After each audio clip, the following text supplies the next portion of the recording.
nothing? You're braver than I thought. Nice. Come on.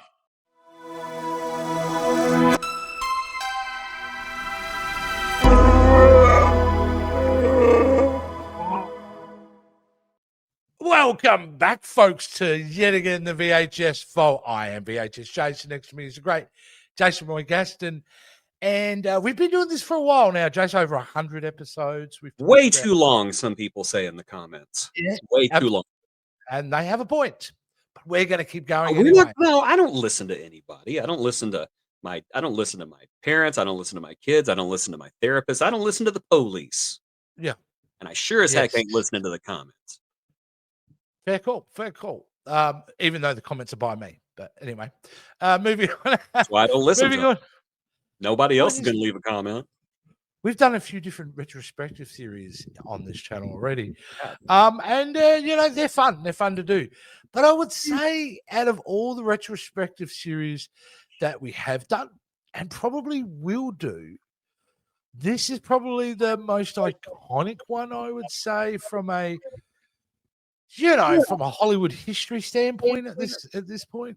And it's weird because I don't think anybody's ever talked about these movies ever in the history of YouTube or the internet. No one has ever mentioned these films. No, so we're doing the Star Wars. Yeah, Star Wars retrospective series. And you're right. And nothing we say will be original from the point of from an information standpoint. There is so much about the making of this movie. There's more about content about making of the movie than it took to actually make the movie. Yeah, like there are just unbelievably huge amounts of documentaries, left, right, and center, and YouTube commentary, but none of them will be as unique as ours, Jason. And it'll be unique because it'll be coming from us. Yes, because no other channel has us. No other channel wants us. We only want each other. We could have just kept the first part. We didn't need to say the second part. But nevertheless, no, Star Wars. What do you? Yes, it is. Look, it's a tough subject to talk about. I, as a massive, huge Star Wars fan, the only tattoo I have on my arm, I have a wife who I love dearly and kids who are the apple of my eye. There's no tattoo of them on me, but there is of Star Wars. If I can actually bring it around. Yeah, it is upside down, weird way around, but it's there. It's kind of there. Anyway, it's a long stretch. I love Star Wars. You not know your own body. That is so strange. It is weird to kind of bring it. Yes, there you go. Yeah, it's like, hey, I have an infected mole we need to look at. It's here somewhere. I don't know. Somewhere. There you go. A lot like every Generation X. If you were born from a certain period, this movie becomes like more than a movie, right? It becomes a key point in your life. It's like one of a huge marker. So, yeah, in saying that, there are millions of middle-aged people just like us who will drool over this franchise. And I think what's going to be interesting, Jason, is that we're going to go back with a very open mind to this, put aside our fandom, and we're going to look at it. And, let's see if these movies still hold up today. You know, and I want to be honest with you, I probably haven't seen Star Wars in about 10 years. This particular movie. This is like a yearly movie, I would say. I throw it on at least once a year, even if it's just in the background. It's comforting. It feels like home to me. Did you feel like you needed to rewatch it for this particular review? No, it's on repeat up here all the time. I did try it, and then I found myself just repeating the dialogue back to it. Sorry, that Star Destroyer just went over. Why don't you just shoot the escape pod anyway? It's not like you use bullets. That guy is responsible for bringing down his entire side of the fence, right? If it shot those droids, the Empire's probably still marching along. For want of a nail, the kingdom collapsed. Yep. Look at me being all literal and everything. Now, you're younger than me, Jace, which is clearly evident if you're watching this. You probably didn't get to see this initial run in the cinema, correct? I was 1 year old when this movie hit cinemas, and no, I didn't. I did get the movie-going chance to go see it in 1997 when they did the re-releases, and it was a heck of an experience. But until then, I did not see A New Hope until then. And I'm sorry, I can't call it A New Hope. It's Star Wars. Wars. I'm I didn't see A New sorry, Hope. George. I'm sorry, everyone. It's not A New Hope. This one's Star Wars. It's Mama called it Star Wars. I'm gonna call it Star Wars. Well, the version I saw, and I did have one of those unbelievable moments being a 4-year-old in the cinema and seeing this, and it just imprinting on my DNA. I didn't see episode 4. I saw Star Wars because the original Crawl, I got to see that original Crawl. And in fact, I saw that original Crawl for a while because I had a bootleg copy of VHS of Star Wars from back in the early 80s before they released it and then changed it. So, no, yeah, I didn't kind of see that version. But look, as a child, seeing something like that, just the opening sequence, the scale of the ships, Jason.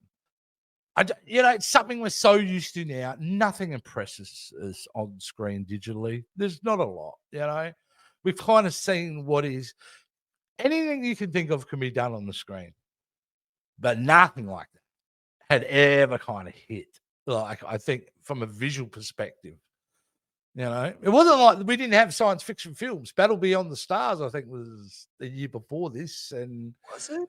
I think so. It's a Battle Beyond the Stars was a ripoff of Star Wars. Kind of feels like it, but I'm pretty sure it was 76. But we've had science fiction films from the 70s. Star Wars came out in 77. Yeah. Okay, now I'm like, please look it up. Please look it up. We can always kind of read. Battle Beyond the Stars. Hold on, everybody's about to learn my terrible secret. Hold on. George Papard. No, I'm Clark Kent. Let's see. Starring the great George Papard. Beyond and John Boy. Yes, Battle Beyond the Stars. In 1980, it was a ripoff. I knew Roger Corman wasn't that inventive. Which makes a lot more sense in my mind now. Thankfully, that was one of the things I could never get this thing in theaters. Ratify. Empire Strikes Back comes back. Maybe we'll get some confused moviegoers. This movie cost like $20 to make. When I was watching it, though, movies. It did. When I was watching it, like as a young child and loving it and all that. But now going forward and looking at how this film is in its first 20 minutes, it's really interesting because you've got this pretty great opening sequence where you kind of are doing a lot of exposition in a great little action piece. The ship's being invaded. We find out who the bad guy is. We find out what he wants. Like, it's pretty clear cut. We get this interesting take for the time where we're kind of following two robots, even at that early stage on the ship. Leia gets a great introduction in a way, doesn't she? She's this mysterious figure in the background, putting things into droids. Yeah, everybody in this movie gets a great introduction. They're either or they're like putting secret plans into a droid. The only one who does, well, I guess Darth Vader does, because he walks through a smoking door. I don't think anybody ever shows up and is just like, "Hey, I'm in the movie too." Everybody gets a great introduction in this film. And we get a lot of it's pretty intense up in that ship until they get into the escape pod, which you clearly pointed out at the beginning of this, which it always bothered me even as a freaking kid, right? Yeah. It's like, dude, take the shot. Yeah. Why are you taking a chance here? Like, take the shot. Yeah. It's not like Darth Vader is going to get on the walkie-talkie going, "Who fired that shot?" "It was Phil, sir." "Tell Phil he's coming to my office immediately." But it's immediately. You have any idea how much it costs the Empire every time we take a laser shot? 28 cents. Well, yeah, every cent counts. It's the scene after this that I really wanted to bring up because I think it's only in this movie they capture this magic more so than any other Star Wars. It's my favorite thing about this initial film is it then certainly turns into this still mysterious kind of story.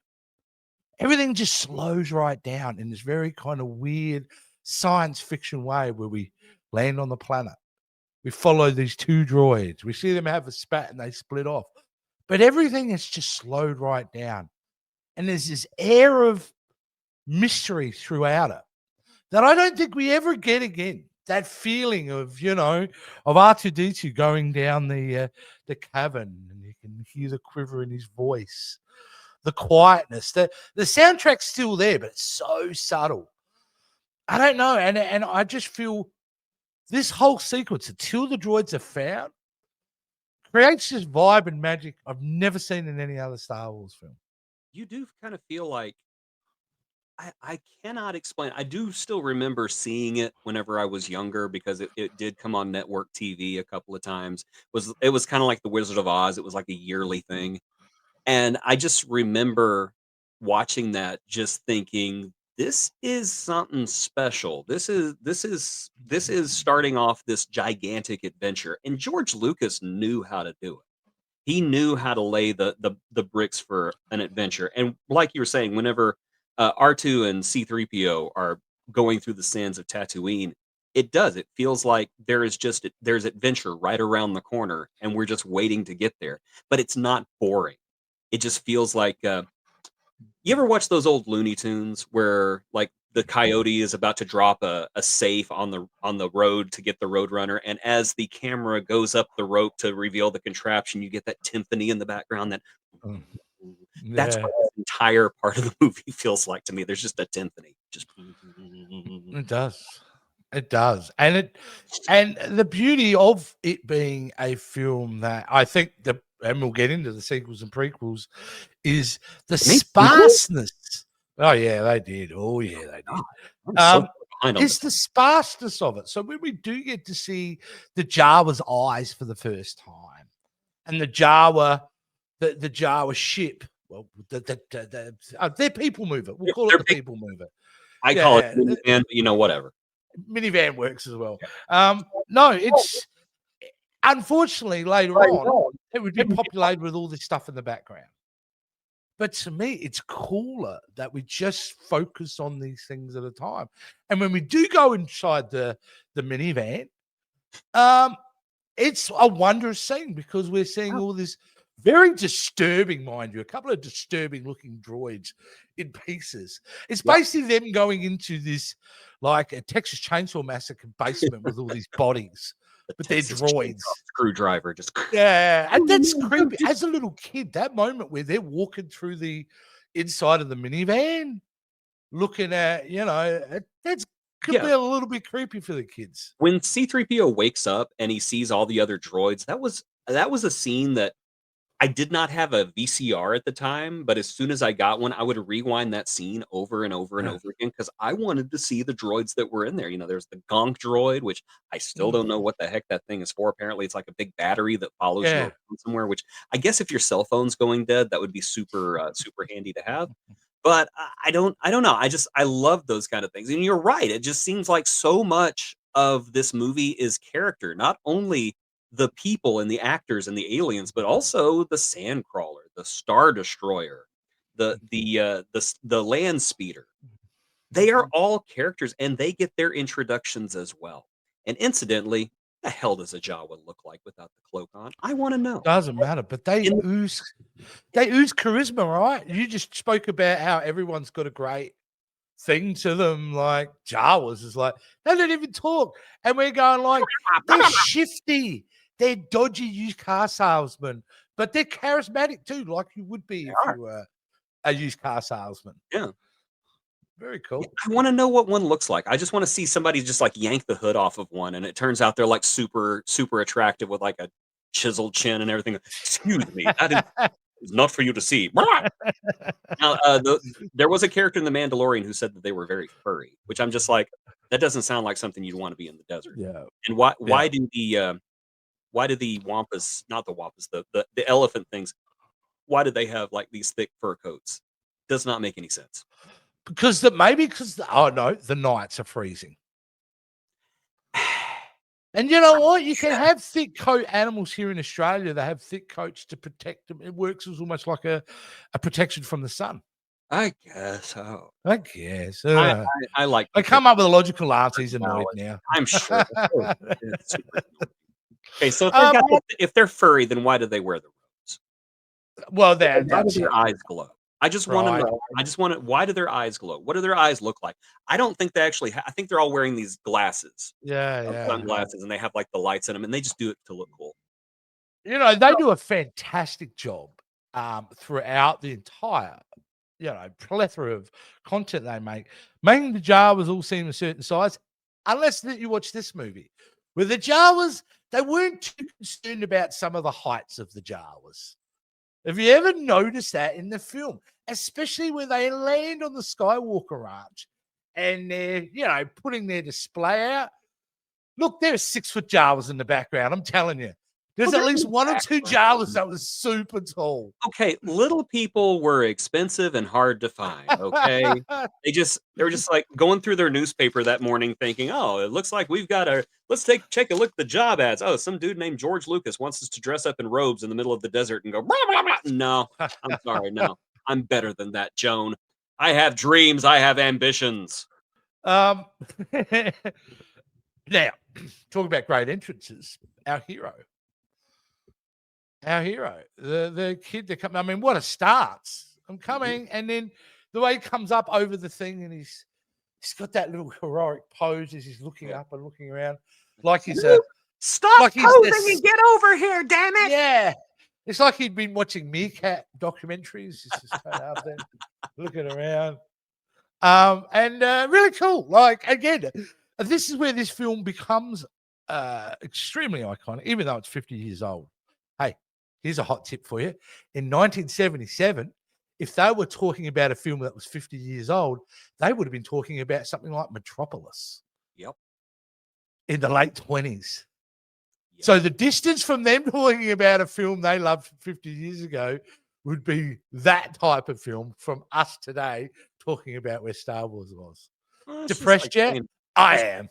That's just like saying, if you made Back to the Future today, they'd journey back to the year 1995. Yeah. So, I mean. Yeah. I am officially. I just like to mention that every now and again because it kind of blows your mind. The forward progression of time is confusing to some people. That's okay. It is. Yes. What else was I going to say before throwing this phone through the people keep messaging me? I don't want to talk to you people. I've got Star Wars to talk about. You are a piece of. Sorry. What? Yeah. Please stop. No, great hero's entrance. All of that stuff in a lot of films, especially in the next 10 minutes, would have been eye-rollingly boring. But I'm into it. I love finding out how Luke lives. I'm all down with emo Luke. I understand. I sympathize with emo Luke. He is getting screwed over. Wants to go to Tasha to take out the power converters.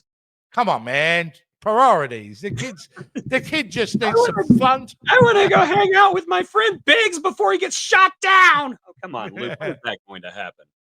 And you obviously we can mention this stuff. We know that there is a scene of him and Biggs laughing it up with a nice little Luke wearing the worst gardening hat ever. I've seen it. Yes, we've all seen that. And I think that was going to be his introduction rather than the Luke, like it's the meerkat like entrance is way better. Yeah, I think George made the right call.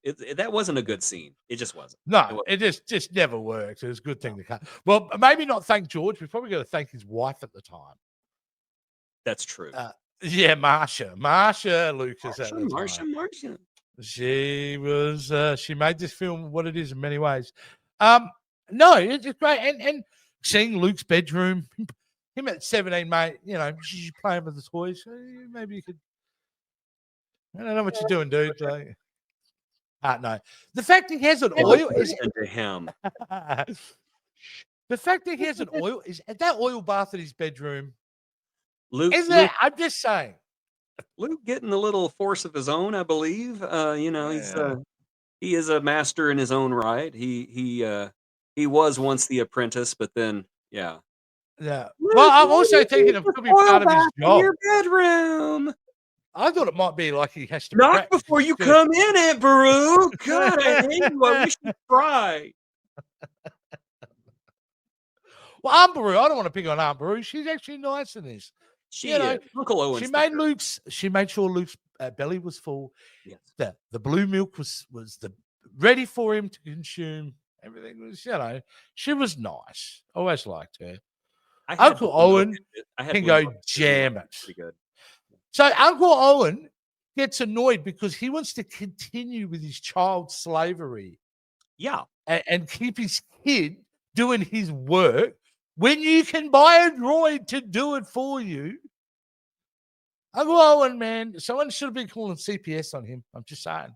I have to say, we all know that George Lucas spread this rumor that he knew how all 9 Star Wars, because he had 9 at the time, how all 9 Star Wars movies would play out, and that he knew the whole time that Darth Vader was Luke Skywalker's father. Spoiler alert. No, he didn't. He had no idea. He didn't know that was going to happen. But this man is lucky because there is dialogue in this first movie that accidentally makes sense with that twist later. And one of them is, oh, he reminds me of his father. Well, that's what I'm afraid of. And so it kind of makes Uncle Owen less of a douchebag because he's like, I don't want him getting out into the stars. You remember his dad, the murder machine? I don't want him out there. And you're right. It accidentally works because when you don't know that, when you first watch it, you just think he's talking about an authoritative figure. Yeah. You know what I mean? It's disdain for an authoritative figure. But no, because they knew each other. So there you go. Very interesting. Hey, you remember the last time you saw me, your mom died. I remember that. And you know what's also working really well? His name is Luke Skywalker. Yeah. I have questions. It's the name he came with. Okay, I don't know. Not the Skywalkers. Get out. Yeah, that's right. They're hiding him halfway across the galaxy, but they don't think a name change is appropriate. So. Not only are they hiding him halfway across the galaxy, they're hiding him in the house he grew up in. Yeah, on the not planet even trying. he grew up in. It's like, well, I guess he didn't grow up in that house, but that's where his mom lived for the longest time. It's like, yeah, I'll never come back here again, ever. Yeah. I mean, it is ever, unless I'm going to roast somebody. Yeah, it may not be the specific address, but it's a giant big arrow in regards to looking at a galactic chart of where he is. Yeah.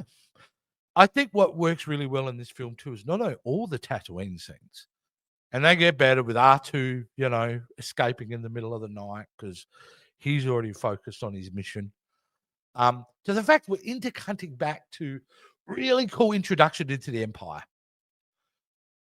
Especially on the Death Star. Oh, has a boardroom meeting ever been so interesting? Honestly, I also have to talk about the Empire theme in this movie because everybody always associates the dun dun dun dun Imperial March. That did not exist in this movie. They just had this sting where it was dun dun dun dun. I'm sorry, I loved that. I wish they'd kept that too, in addition to the Imperial March, because it was very foreboding. Yes. Yeah, it's wonderful. Board meeting. I cannot tell you how many times I've been in meetings and I've just looked at the person across from me and I've gone. Everyone's all brave in the boardroom meeting, aren't they? A little bit of the arthritis. Sorry, just stretching it. Come on. Now, to back up further your theory that he didn't really know what he was doing with Vader yet is also pretty well explained in the scene, Jason, because hierarchically, you're giving the impression of the audience maker that really Vader's nothing more than a henchman. You know. Yeah. He was low in the totem pole at the time. He's very low in the totem pole. Like, he wasn't the top dog as very much in this movie. Yeah, it's our boy. What have I gone blank? Just Moff Tarkin. Peter Cushing. Moff Tarkin. Cushing. Yes. Moff Tarkin. He's the dude. He's like, I mean, again, no Emperor's mentioned in this movie whatsoever. Is there? Not one mention of Emperor. So again, that more evidence that they didn't really know what they were doing at this point. I kind of figured the Empire was like, Wall Street at this point. English Wall Street. Yeah, people all in a meeting, we need a hostile takeover of Alderaan. I have something in mind. Don't ask questions. Between this and then a couple of years later when we get Indiana Jones, I just figured all British people were evil in movies. Well, Don't they make great villains, though? They make great villains, and they do it so well in Star Wars. There's something about the English accent. It either makes you a effective film villain or it makes you an effective film hero. And I can't explain it. I think it's just the English accent is so suave and it is so smooth, especially to people like myself who don't live there. Every time I hear somebody with an English accent, I don't care who it is. I just kind of go like this. And you know what it is about the English accent too? When they do talk in a monotone way, there's an air of it being chilling. Yes. Their voice can be very chilling and cold at times. Peter Cushing's a perfect example. Yeah, and you know, it's something that I think they identified early on, and hence what's been the great thing, that they've kind of kept that motif generally all the way through the Star Wars films. That English white guys, sorry, but you're working for the Empire. That's just the way it is. Yeah, sorry, yeah. But say something to me. My name is Finn. Okay, you're a stormtrooper. Say something to me. Oh, this is quite inconvenient. Okay, you're going to be a there. I just knocked my microphone down. How about that? I don't even the hero in Force Awakens, he's British too, but you know. Yeah, but he doesn't use his accent. No. Back to it though.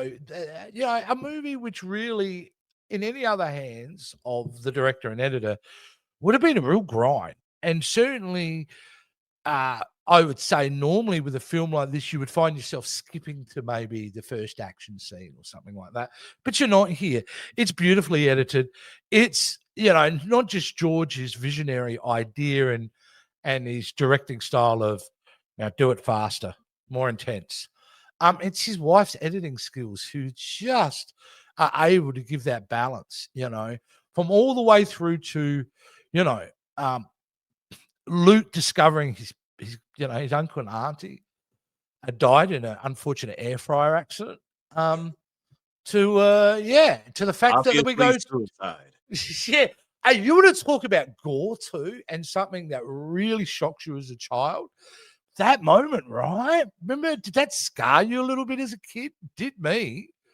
Honestly, I was kind of a dumb kid, and I didn't make the connection that there were skeletons there until later on in life. And I just remember seeing the skeletons, and I was like, "Where did they come from? Why did they have skeletons in their house?" And it just never occurred to me. They were crispy boys. Yeah, they were. Like it wasn't just a skeleton though. They had put bits of flesh hanging off some of the bones, dude. Yeah, I mean, I bet that place smelled like the most delicious barbecue. Yeah. And so, you know, when the first time I saw a stormtrooper with a flamethrower, mate, that's when I put one and one together. Well, you know, and I think it was like Empire or something. You could buy a figure with flame. And I remember looking at it going, oh, that's how they died. They were cooked in their own house. And the fact that they got out the front says to me they cooked them in their own house and they ran out screaming on fire and then collapsed. I think canonically, according to the comic books, which are canon, now correct me if I'm wrong, nerds, I think it was Boba Fett that killed them because he was searching. He was searching. Now, I don't like that. What I do like is that Darth Vader did it personally. That he went down there and he was like, who's living with you? Just our kid, Luke Smith. You were going to say Skywalker, didn't you? No, Smith's name is Smith. Why does his underwear say Skywalker? And let's face it, most violence is domestic. So it would be probably appropriate. Yeah, that is true. In my head, even all in the family. Yeah, in my head, I don't think it was random stormtroopers. I think Darth Vader like smoked them. In my opinion. Oh wow! I think he did it. I don't know what's colder. Just kind of the same way he did Obi-Wan in the miniseries. I think he like did it slowly. I think he probably put his lightsaber through like one of their torsos and like let their clothing catch on fire. It's just like I take no pleasure in this, but I do enjoy it. I take pleasure from it. I don't know if it even say. Are you still whining about Panda Bear or whatever her name is? No. Oh, we'll get to that. We will get to that. But to this, man, they're not doing a step wrong, are they? Now, okay, we're not going to get into the controversy. We all know what we both wanted when it comes to meeting Han Solo and how he's introduced. We all know we scratch it. We only believe the original version, and that he killed Greedo maliciously, intentionally, to ensure he knew the writing on the wall. And he is a space pirate, isn't he? Well, and that's what space pirates do. They shoot first. We can't have this illegal smuggler and rogue and space pilot kill someone first. That would make him bad. No, it makes him practical. Makes him a wild card. Makes him a rogue. I'll be honest. 99% of the changes George Lucas made to the trilogy, I don't care. I really don't. We'll get into I don't care about Mos Eisley looking busier. I don't care about one of my favorite changes is where he puts the sound effect where the stormtrooper hits his head on the door. I just think, that's self-aware. I like that. Yeah. One of the ones that bother me though is Greedo not shooting first. And it seems like every time George Lucas tried to tweak it, it got worse. Yeah. And I'm sorry, Han shot first. He shot first. He killed Greedo in cold blood because he knew Greedo was going to kill him first. Exactly. And that's what you do. If you know somebody's going to kill them, you kill them dead before they can kill you. Because you know what's interesting? Sorry. One other thing. No, one other thing. Like 5 minutes before, no, not even 5 minutes. 35 seconds before that happens, Obi-Wan literally murders a guy in the bar. Cuts off his arm. Yeah, cuts off his arm. You know he's not walking away from that. He has the greatest robot chicken backstory in history. I've seen it. The robot. It's amazing. It's incredible. That's canon in my head. Yes. Stormtrooper, Emperor, Stormtrooper, Emperor, Stormtrooper, Emperor, Stormtrooper. But, the fact that he was a talented architect and then afterwards he can only draw with his left arm and it's horrible. Loses his job, loses his wife. I don't understand why, Obi-Wan gets a murder pass, but Han Solo doesn't. Like, no, it's okay. He's a gentleman. He's a gentleman. He's got an accent. That means we can trust him. And I mean, how chill is that barkeep, right? 2 dead people in a minute. And he don't care. He's good. He's more upset the droids tried to come in. We don't serve your kind here. That's another piece of continuity that comes in later. I was always like, what did the droids do? They didn't do anything. And then it's like, Clone Wars. Okay, I get it. I wouldn't want them in my bar either. No. Get out of my bars, you clankers. I still, to this day, it is still jarring that all the clone troopers come from New Zealand. And it's just because, normally, I suppose they had to be New Zealanders because they won't get themselves a real job when they're over here. So I suppose it's all right. That's an internal feud between Australia and New Zealand. So VHS Jase's opinions do not reflect those of the VHS or those of his own. Please direct all bloody New Zealanders. I cheat at rugby and cricket too. I got nothing against New Zealanders. I want to go visit New Zealand. I want to go live in a hobbit hole. I want to go throw somebody off of a volcano. They do that. Oh, that's just friendly ribbing between us. We love each other. I mean, it's not like, we do love each other in a way that tolerating each other is a kind of love in its own. This really went off rails. Back to Star Wars. Did. I mean, at least they're not Dutch. The Dutch. What about the cutout scene of Jabba? I think it's the initial scene, which was then cut out and then reintroduced back into the 1997, which was one of the most unnecessary additions in the. It was gratuitous. It was. Well, there was nothing. The only thing it does is introduce Jabba, but I don't know why we ever needed that introduction into Star Wars. It works that we just meet him in Jedi. Yeah, it wasn't necessary, but again, I'm a weird nerd. I don't care. I do because it's so visually distracting. Even the amount of different iterations to try to get Jabba looking right, it just looks so awful back then. It did look And it's awful. a shame because there are scenes in this movie, especially later on when we get to the Death Star attack sequence, that are phenomenal and still hold up to this day. But some of this stuff was a bit too audacious for its period to try to bring it back in, I think. But yeah, it's a scene we didn't need, but I still love this is our first bit of action scene, the attack before they leave, which I love because you want to talk about cool reveals. The Millennium Falcon's a pretty cool reveal. I had a problem with it. Okay. And it's the scale does not work because there is no way you could go in that ship and stand up. And you couldn't. That bothered me. That bothered me. Did that bother you as a kid? When did you realize? My brain had rules. Rules were things had to be the right size. And I'm sorry, if you go up the ramp into that ship, you can't stand up. You have to like do this the whole time. And I'm sorry, George, that's unforgivable. You've gone from 10 stars to 9. You know what? That's something that's never bothered me. I never really thought about it. But you're right. It is a very different scale when we get to the Death Star, though. Yeah, I'm just sitting here thinking about all the nerds watching this right now. Going, you're bothered by that, but you're not bothered by that Jabba scene. What's wrong with you? And here's where the little touches from the special edition really work is when we do launch, we actually get to see the Millennium Falcon launch, take off, the nice little glow effect of the thrusters or whatever, exhaust. I like that. I like that edition. I thought it was nice. Looks really cool. But when it comes to there in his space, scale, even though you're critical of that scene, I just do an excellent job of. I just mean that the full size version of the Millennium Falcon is too small, is what I'm saying. Too small, yeah. But that's probably the only time they don't get scale right in this because the Star Destroyers are so intimidating in this. They are so massive in scale. The Enterprise, but though I'm just sorry. I'm sorry. It's true. Yeah, well, when we get to that crossover movie, mate, that's when we'll talk about that crossover movie. I wrote one. So I'm just saying. Paramount, Disney, if you guys want money, let me know. I got money for you.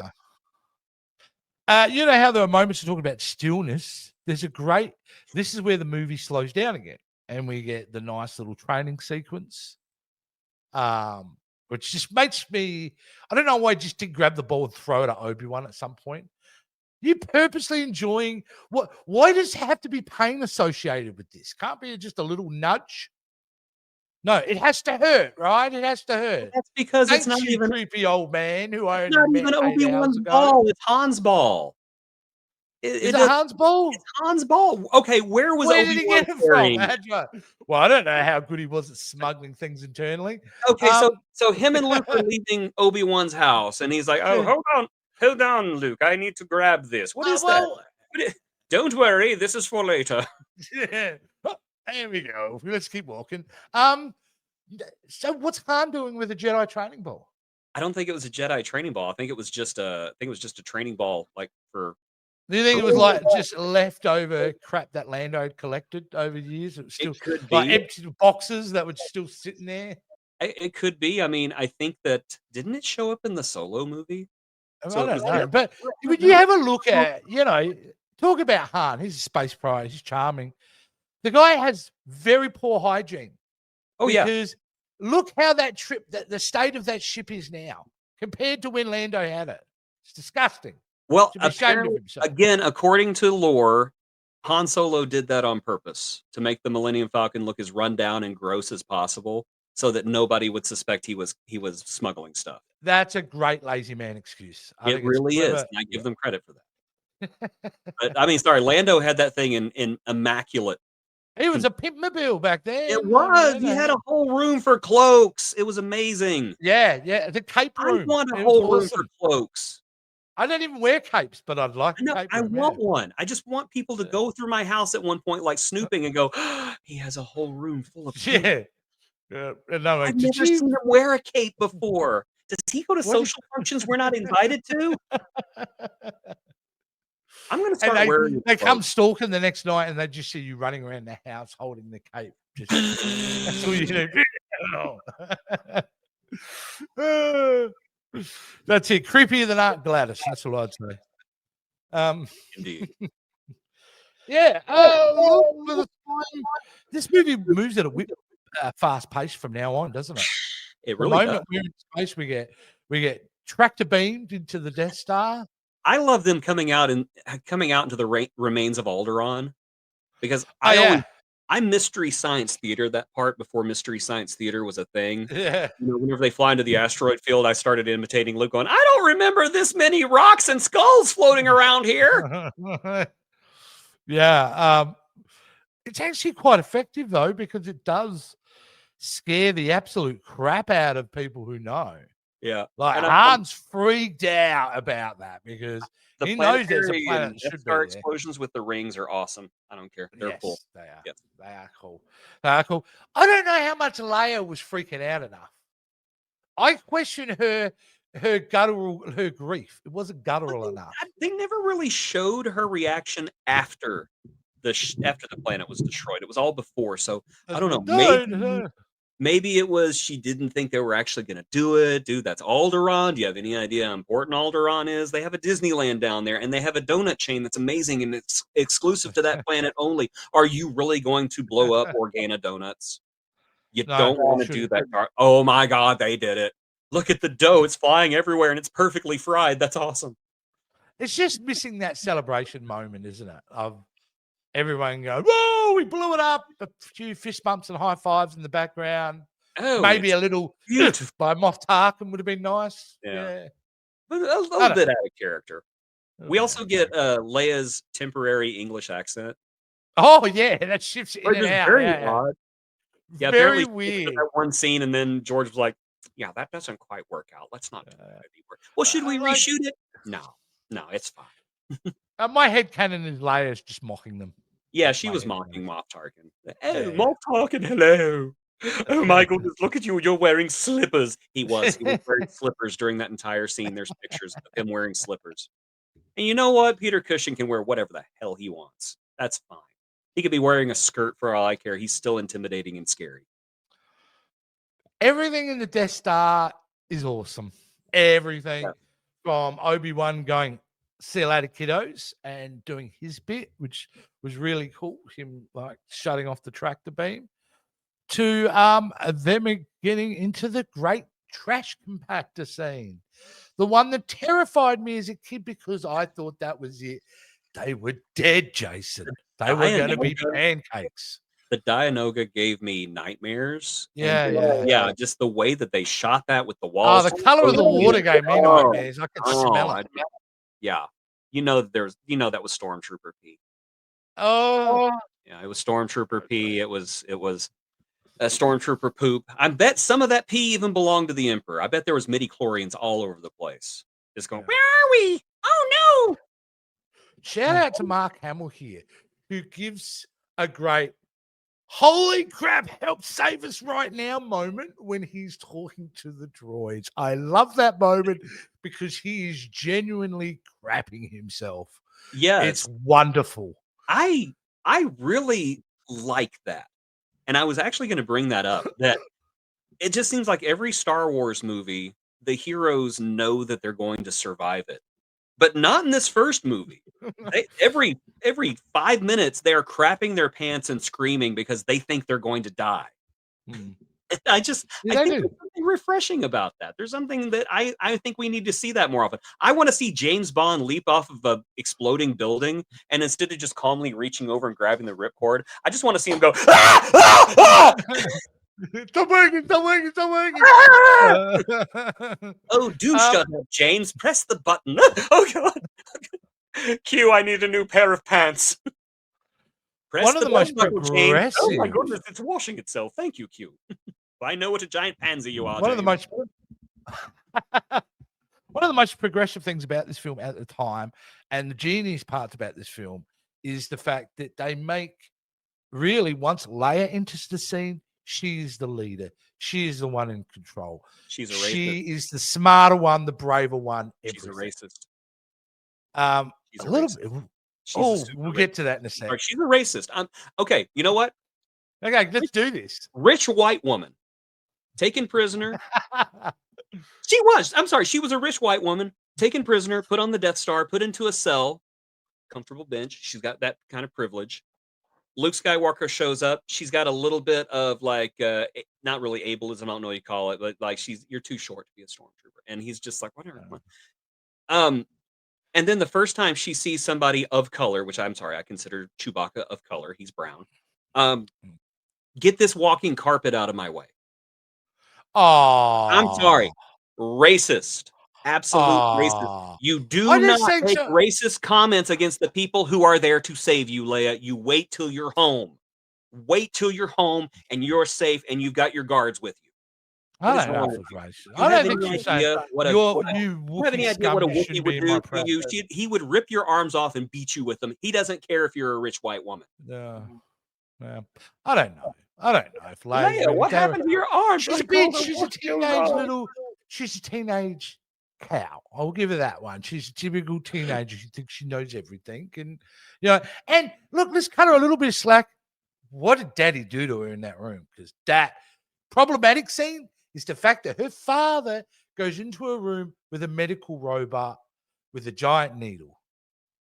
That's abuse. Again, CPS, nowhere to be found in the Star Wars universe. Again, Jimi Hendrix starts playing. We see tie-dye like superimposed over the screen. It's like, yeah, that's right. Now tell Daddy about what your thing is. Also, it would have even helped if at one point she said, somebody get this walking carpet out of my way. Took a few steps and then turned around and goes, I'm very sorry. That was rude of me. I don't know what's wrong. My pen blew up today. My ex was a walking carpet. Everyone I knew is dead. My daddy's dead. My mom is dead. My exes are dead. That walking carpet I used to go out with is dead. This little ladybug robot that I left at home that I really, really loved, and I said I'd see her in a day. Yeah, she's dead too. She's probably like, my dad just shot me out with some fentanyl. Wondering where's mommy, where's mommy, where's mommy, and she'll wonder that until her batteries die, which we won't because they're solar powered. So she will wonder where mommy is for the rest of her life. I'm not going to get into the fact that Jimmy Smits, who played my father, all of a sudden turns into Benjamin Bratt with no explanation. It's the same reason. It's a rough life being a princess. It's the same reason Peter Cushing became a special effect. It just happens. It just happens. The CGI on Jimmy Smits was just a little off. Just like the Rogue One. Yeah, just a little bit. No, this is all great fun. By the time they get out of the garbage compactor, and they get into, basically just running along the halls again to our favorite moment. One, we get to see a stormtrooper hit its head. Remember coming? Yes.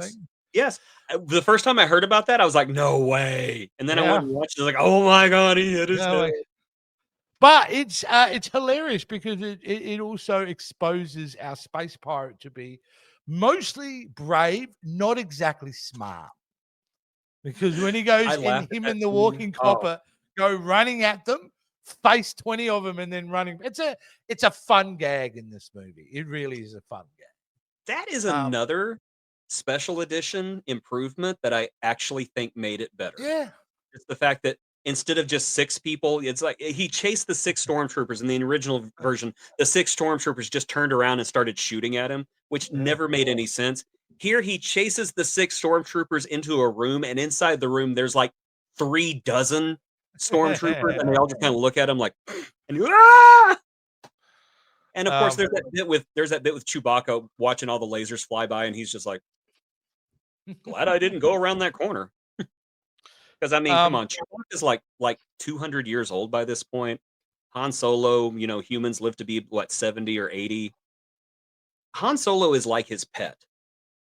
Yeah, it's like his 3rd dog by this point. Yeah, by this point. So it's just I don't hate how they introduced another one from the shelter. I don't actually hate how they introduced their relationship in Solo either, which we'll talk about when we get to that film. Yeah. Overhated movie. Now we get into the most iconic lightsaber fight that is not a lightsaber fight. It's a posturing scene, I would say, more than anything, and suicide by cop in a way, isn't it? A little bit. 2 senior citizens with a beef. That's what it is. Yeah, it basically is. With a beef. And when you watch it, right? When you do, hold on. I have asthma. Oh, good. You notice that moment? I have shin splints. So sorry, Darth. Sorry, Darth. There's a moment in the original when and Obi-Wan's holding it, right? And he circles it, right? But it kind of goes really small and thin, and it sounds like it's shorting out. Do you ever remember that? It's like it goes, like, is the thing broken or something? He's had his lightsaber for what, like 60 years by this point? Yeah. Maybe he hasn't charged the batteries yet. It's like my lightsaber hanging up. It gets an hour of battery life. That's about it. Wow, that's even worse. I don't even know. Does this thing even still work? Nope. I don't think it's got enough battery. Well, hold on. I'm going to do what? How does the lightsaber work, Ben? One of the greatest memes ever of all time, mind you. That is the greatest meme ever. Oh no. I hope you weren't the chosen one after all. Oh, that's right. We forgot about the chosen one bullshit. But again, Mark Hamill saves 30 years. Oh no, actually, before Mark Hamill saves that scene, we do get the moment where Vader awkwardly slices him in half. What a lovely touch to go and stamp on it afterwards. Yeah. That is just a lovely touch. You just better make sure that there's the WTF there. Above his head, like, oh. What the hell happened here? Freaking Qui-Gon, I knew it. But again, Mark Hamill saves that scene with a real guttural scream about the loss of someone he met 16 hours prior. 16 hours ago, yeah. Yeah, like, I don't think he was that upset about his uncle and auntie, to be honest with you. I especially like that the very next scene, he's on the Millennium Falcon, like all hunched over. Going, I can't believe he's gone. I can't believe he's gone. And Leia's sitting there going, there. You know, my planet exploded. My whole family's dead. My whole culture's dead. I'm an orphan from a dead world. My people are extinct. I'm sorry that you're upset about this old man you met like 12 hours ago. And then we don't have time now. We're going to go into one of the great action sequences when they escape the Death Star and they're both on the gunships. Yes. Come on, kid, don't get penisy. Like the great family. Okay. No, what a great sequence though. And the music, one of my favorite pieces of music from John Williams is that music they play over that. Dun, dun, dun. It's awesome. And it's so funny because that scene would have been so overblown today. There had been so much CGI and strafing runs. The Millennium Falcon would be like doing circles around him and everything. But no, this Millennium Falcon is just sitting there like a big frisbee in space, and they're just flying around it. Yeah. Letting the turrets do all the work. It makes it seem more important to me. Like this is a scene with weight, and I don't know. Just I wish we saw more of that, more of this, more stillness in these battles. You know, I miss that. I miss whenever battles were kind of limited by technology, but at the same time, they just felt more important. Well, they did because the stakes were higher in their own way. And so this is great. This is where the film probably is the biggest leap that you need to take. But this time, you're so invested in this film, it doesn't matter. They go from this to him being a pilot for the rebellion. No one screened him. No one's, really, we don't know if this kid can really fly because he hasn't flown a spaceship the whole time they've been together. I'm just waiting. It's a big jump. I'm waiting for my. Okay. So they already established that he's a good pilot because at the beginning he was bullseyeing womp rats in his T-17 back home. All right, and and Biggs is there. Biggs is like, yeah, this guy's an excellent pilot. Okay, you get me with Biggs. We don't need that. And I'm sorry. Whenever you are in the rebellion and you have like 20 ships against a gigantic murder moon, you're not going to be checking resumes. It's going to be, can you fly a ship? Good, you're hired. Come on. Well, the big thing I get away with him in the room being cocky to the rest of the pilots who have probably been working their butts off in training sessions and secret missions, and you get some 17-year-old kid going, oh, they're nothing bigger than womp rats. We used to shoot at home with my P-7. And Leia's on the other side of the room. My planet exploded! Yeah. Every other pilot there going, who the hell is this kid? Like, if you get a chance, just shoot him. Everybody, we're going to, like, accidentally friendly fire this kid when we get to the Death Star. I'm just letting you know. Just letting you know. He doesn't know. Was he Red 5 or was he Red 6? I don't remember. Dang, we'll just get him when we go home. Porkins is angry as hell. He's waffing down donuts in the background. Who is this kid? I'll teach him.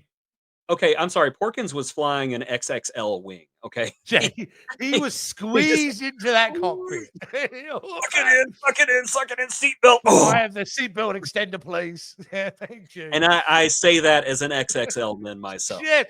Yeah. Hey, I felt represented in that film. So I did too. The fact that he was named Porkins, though, I'm sorry.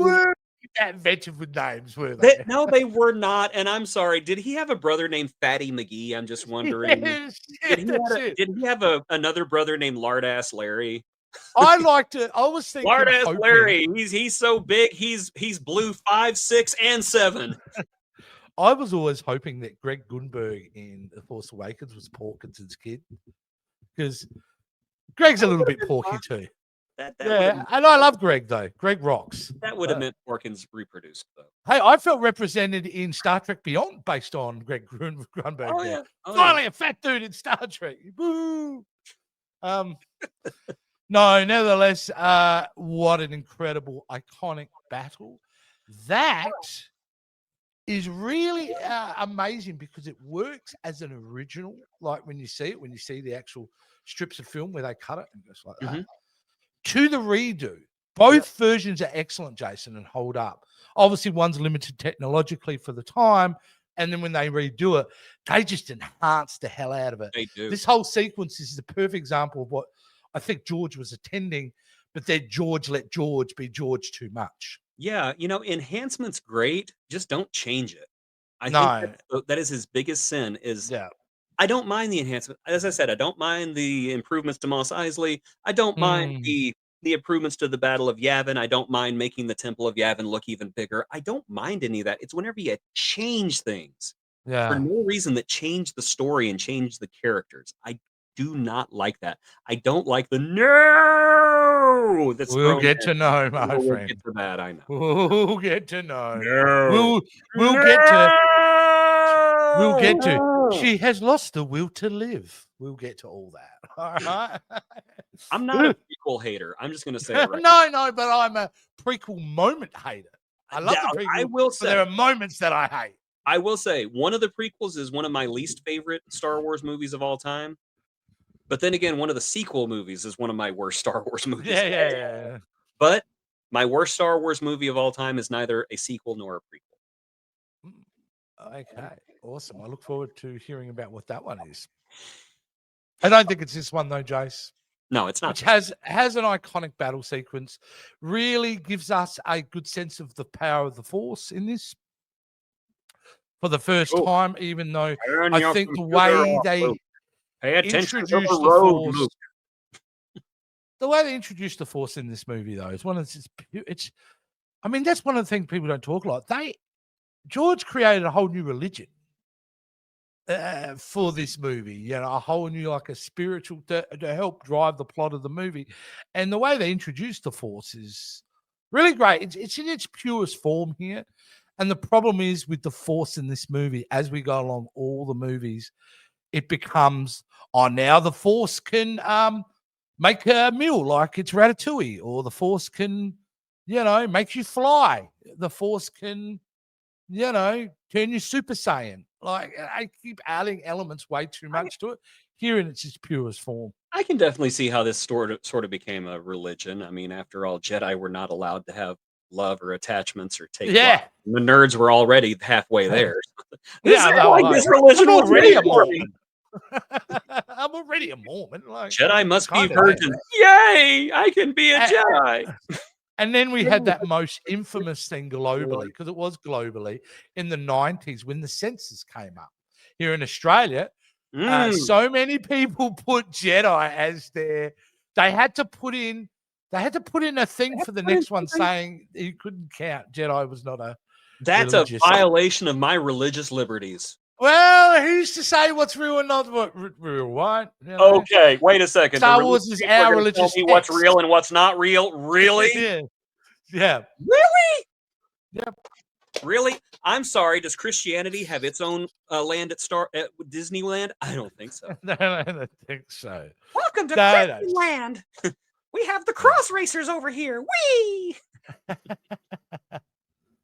All right. So the Force is really great. You won't be What a forgiven if powerful. you can't afford a ticket. All right. As he says, now let's blow this king. Let's blow this thing and get out of here. Or the king. That might have solved the problem as well if they Yikes. blew the king. No, what a great save. Oh, what are you doing? Get away from me. Non-consensual. No, that whole bit at the end Emperor, in the trench run is It's amazing. not what it looks like. He started it. Recruiting for the Empire is obviously let's just get them all because they're just really crap pilots. The pilots are awful. Oh, yeah. Like Darth would have been totally fine if it wasn't for his idiot, side buddy who couldn't fly the TIE fighter that well. Yeah. Like, surely there are. Look out!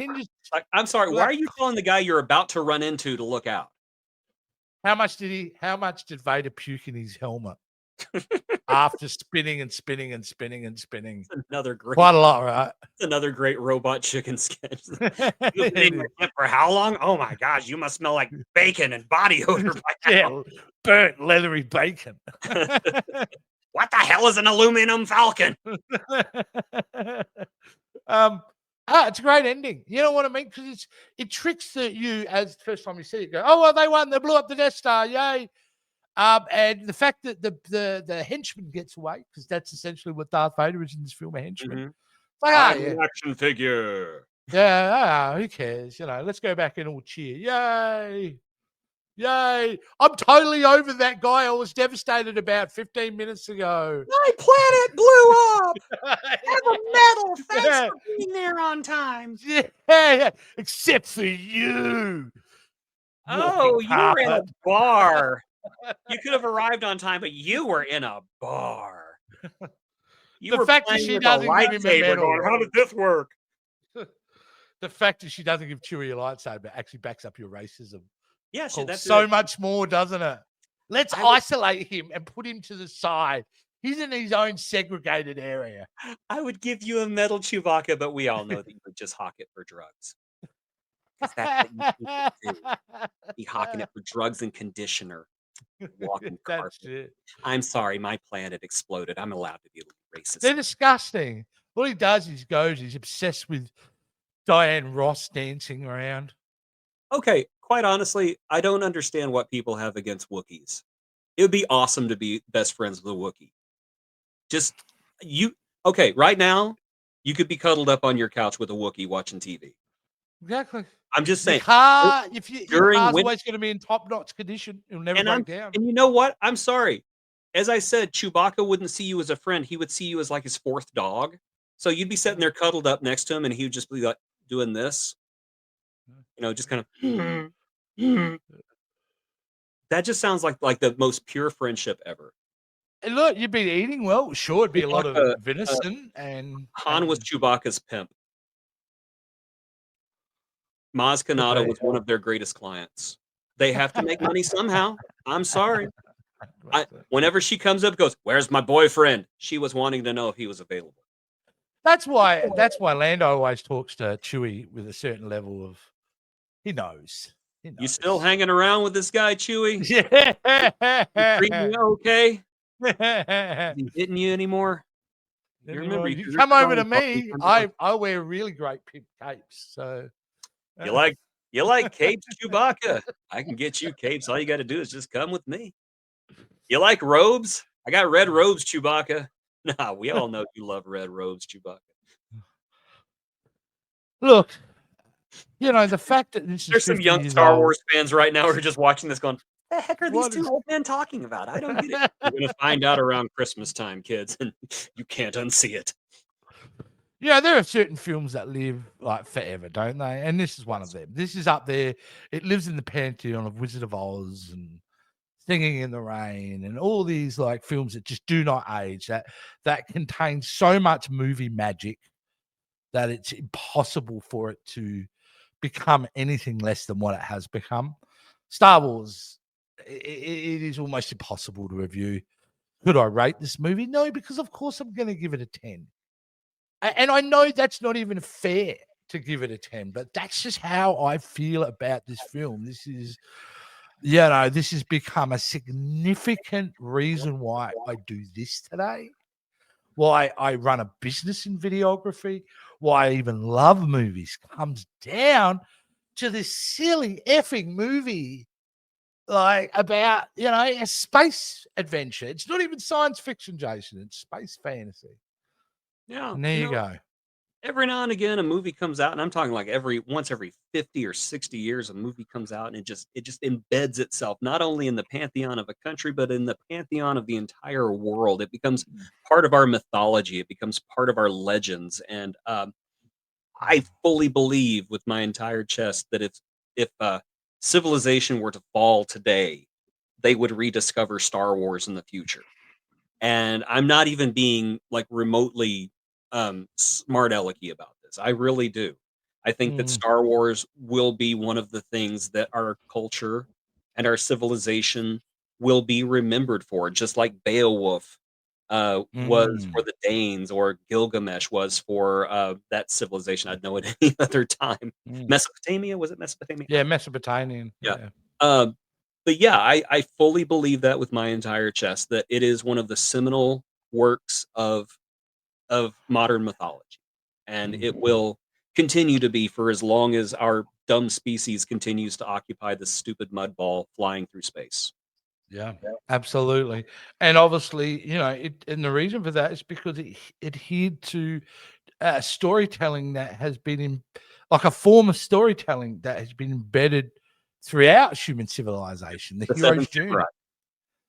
Yeah, the hero's journey, isn't it? It's It's the Seventh Samurai. We It's the know Seventh it. It's fine. It's the Seventh But Samurai. it's the Seventh Samurai, and it's Hidden Fortress as well. Yes. Have you ever seen Hidden Fortress? Is a great Kurosawa film, which basically shows you where they got C-3PO and R2-D2 from.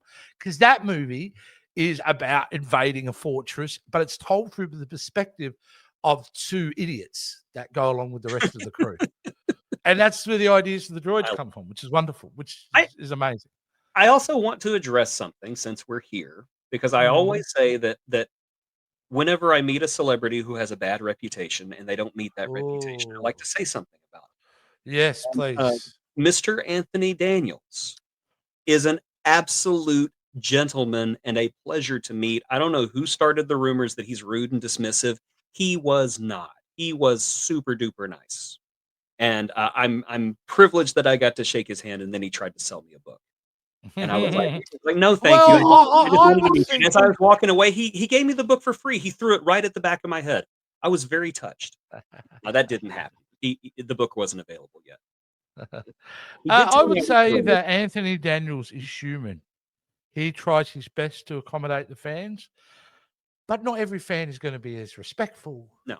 Or as things like that. And honestly, you know what I mean? It's one of those things where he is always, anytime you hear him saying something negative, it's usually a joke around one of the cast members, because he loves to play with the cast members. Except Kenny Baker maybe didn't get his sense of humor. It could be. It could be, because there were issues with those two. Kenny's not around anymore, so I don't really want to speculate. No. The only person who knows for sure is Anthony Daniels, and you know, yeah, I'm sorry, nice things guy. happen on set. Unreliable. I came that close to meeting Peter Mayhew. That close. He actually passed away the 2 days before the convention I met him at. And How was that, man? He couldn't walk, and he was still doing them. Yeah, and he was just an absolute sweetheart of a human being from everything that I heard. And he I love the dude who's taken the role, by the way. Yes, I cannot pronounce his name. No, but he's a real sweet dude as well. Like him.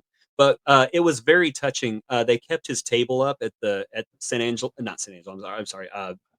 Dallas Fan Expo, and they turned it into a remembrance shrine for him. They put flowers. Oh, I'm gonna cry. Yeah, they put a guest book out there for people to write down. It's very similar to what they did for Peter David at Long Island a couple of weeks ago. But it was really neat just to see people lining up to write something in this book for Peter Mayhew's family. And that's one of my biggest regrets is that I missed him by just a few days. Just a few days. Just a few days. Well, no one was happy about this film than Fox and George. Yeah, Fox, George, and Alec Guinness. And yes, Alec Guinness and Kenner Toys would have been the fourth thing that would have been super happy with. Alec Guinness, because he's got extra percentage point, wasn't it? Oh, yeah. Point of percentage point. Alec Guinness apparently did not like this movie at all. Look, I think he was so far along his career. Yeah. He was probably just making sure he was making money for the family. There is a rumor. I don't know the veracity of this rumor, but there's a rumor that a child approached him one time on the street and asked for his autograph, and Alec Guinness said, "Well, I tell you what, young man, I will give you this autograph if you promise never to watch that dreadful movie ever again."